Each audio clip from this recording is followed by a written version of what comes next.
A guerra nos desumaniza, torna a vida uma coisa normal. Eu senti muitas vezes que não era o ATEF. Eu era o ATEF durante o genocídio, e isso vive com você após a guerra. Mesmo que eu tenha saído de Gaza, eu ainda sinto que estou lá. Meu espírito, meu corpo, minhas memórias. Você não é mais você. No dia 7 de outubro de 2023, ocorreu o primeiro ataque registrado do Hamas sobre Israel nesse último conflito entre os dois, o denominado Dilúvio de Al-Aqsa. O que ele foi? Bom, foi uma supercarga de foguetes sobre o sistema de defesa de Israel, a Cúpula de Ferro. Como principais consequências desse primeiro ataque, gerou 1.200 mortes, centenas de reféns, mas como principal consequência foi o Benjamin Netanyahu, primeiro-ministro de Israel, declarando o país em estado de guerra. O ataque funcionou em mais de 30 locais, especialmente o Festival de Música de Nova, onde foi o principal foco das mortes do Hamas sobre Israel. Mas a verdade é que esse conflito ele vai muito além do que esse conflito que tem gerado resultado assim, desde 2023 até 2026. É um conflito que tem uma longa data, mais de séculos de duração, e essas mortes, reféns, etc., são apenas a ponta do iceberg num conflito que realmente é complicado de descrever, que tem afetado diretamente o Oriente Médio nesses últimos anos. E dentre diversas mortes que esse conflito resultou e das diversas consequências, a principal que eu quero destacar é a insegurança alimentar que tem afetado a população nesse conflito. Por que insegurança alimentar? Eu escolhi pois é uma consequência que a gente não está vendo muito na mídia que está divulgando sobre esse conflito. Quando a gente vai ver a mídia que está nos noticiando sobre essa guerra ocorrendo atualmente no Oriente Médio, a gente vê principalmente massacres feitos de forma brutal, a gente também vê bombardeios, reféns, sequestros, etc.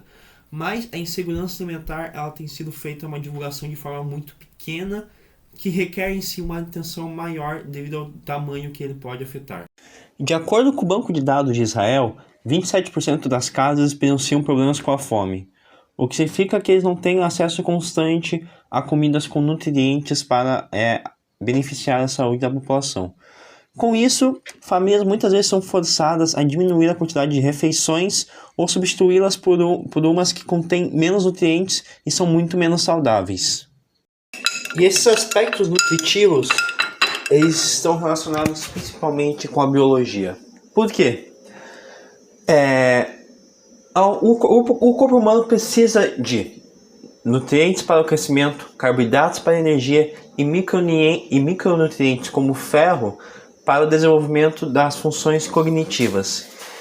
E quando o corpo humano não tem esses nutrientes disponíveis por um longo período de tempo, eles acabam não conseguindo desenvolver de forma apropriada esses aspectos. As crianças são as que principais sofrem com esses aspectos da desnutrição. Por quê? A criança está desenvolvendo seu corpo ainda, e sem a alimentação devida, o seu corpo não vai conseguir se desenvolver propriamente, podendo assim gerar um atraso no crescimento e a função cognitiva e imune do corpo não sendo desenvolvida da devida maneira.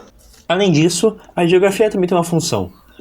Grande parte do território do Oriente Médio é composto de climas secos e recursos de água limitados.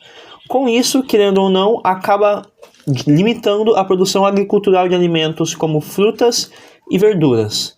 Por causa disso, vários países dependem de comidas importadas de fora dos seus países. E com esses conflitos acontecendo no Oriente Médio, essas rotas que acabam alimentando a população do Oriente Médio são muitas vezes interrompidas ou até cortadas. Assim, acaba gerando preços maiores na população desses alimentos e um acesso ainda menor para a comida.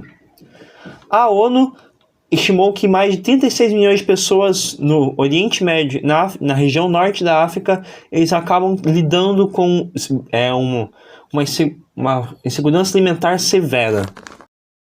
Com tudo isso dito, dá para a gente chegar numa conclusão. Os conflitos pioram tudo, os aspectos agriculturais não são tão bem desenvolvidos por causa de aspectos climáticos e geográficos do Oriente Médio, as rotas comerciais são interrompidas também por causa desses mesmos conflitos no Oriente Médio. Com tudo isso, o que causa problemas no Oriente Médio é o humano. Esses conflitos são causados pelo humano.